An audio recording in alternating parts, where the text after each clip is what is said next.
don't panic when friendships go wrong. We were talking in the last episode about friendship and what we mean by friendship, and I think we've probably all experienced at one time or another when friendships fall apart or go wrong. Now, Tina, you've got a lot of experience of working with young people in this whole area. I'm sure a lot of your time, you know, as a school chaplain has been when people coming to see you to talk about these things. Yeah. What's happening? What's going on? I think when we talked about friendship before, and we talked we'll talk about friendship in a high school, maybe someone new coming into the school.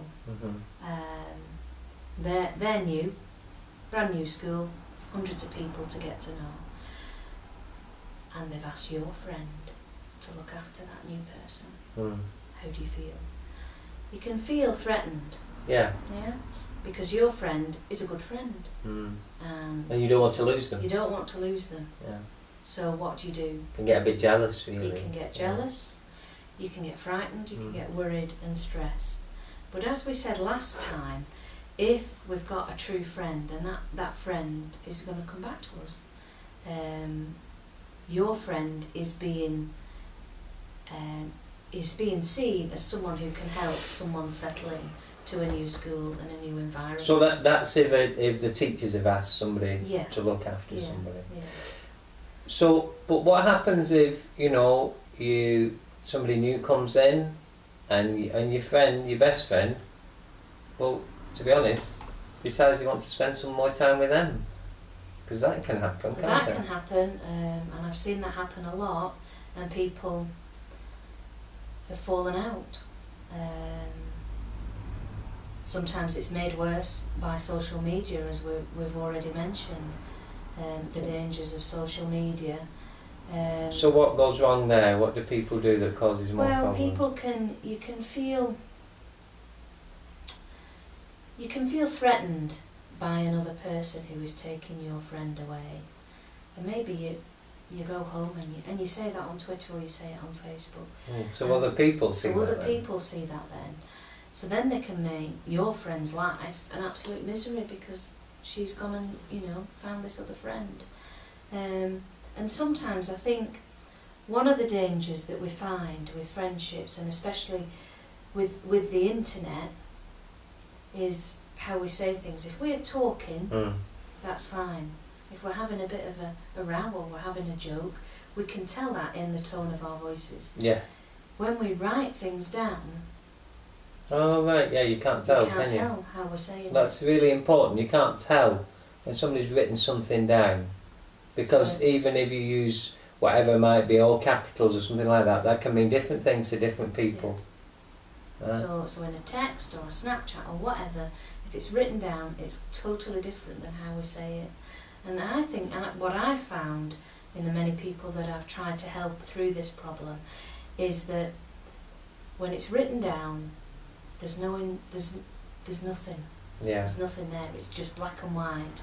Whereas we can have a laugh, we can have a joke. I can be angry, and you can be angry. So how do you help them? It's part of life. Our friends come and our friends go, and sometimes we have to be grown up enough to say, okay, this friendship is moving in a different direction. So not to try and hold on to things. Not to try and hold on to it, because then we become then we become someone who's trying to please another person, and that really is the road to disaster. There's not going to be a building up of a relationship there. So that's certainly one of the problems that we can have with friendship. What might be the other problems where people fall out? We say what might cause the problems for them then? I think how looking after our friendships, I think, is really important. To give people time, to listen to them. Sometimes we can have friends that are takers. Right, go on. And I think friendship is about give and take. So I always look at my friends and think, you know, he or she is always taking, they never give anything back, you know. And I think that's really important. A friendship is a two-way process. So you can either be the centre of a friendship, or it can be a two-way process that we work together. Right, so that can be one of the problems if you've got somebody who's always taking all the time and somebody else feels that they're having to do all the running in a friendship. Yeah. So part of it is growing up, part of it is accepting things, part of it as well is maybe to say, well, we're not going to be friends, but that doesn't mean we have to be enemies. Exactly, exactly. And I think that's really good. If we decide that, you know, this best friend isn't my best friend any longer, we can still be friends. Yeah. And I think that's important, because our friendships develop, you know, and a good friend we can leave for a few years and then pick up again. And I think that's important. So we need to be aware, again, of social media. We need to be aware that circumstances can change, and part of that is having to accept that sometimes. You know, that maybe this person won't be our best friend. But if we do accept that, then that will help us be able to move on. And if we're in that frame of mind, we're much more likely to make new friends, aren't we? Indeed. You know, rather than desperately trying to please people. If we're ourselves, and then and things, if things do go wrong, then back to the thing is saying, if we need to tell somebody if things have gone We do, wrong, you and know, we and need some help. sometimes we need, you know, what we call mediation, and sometimes it's good to have a third party there just to help Yeah. you put the things on the table why you've fallen out. Well, And because sometimes it helps us to accept that actually we're not all right in everything. No. Because it can be very easy to think that we are the ones that are always right. Yeah.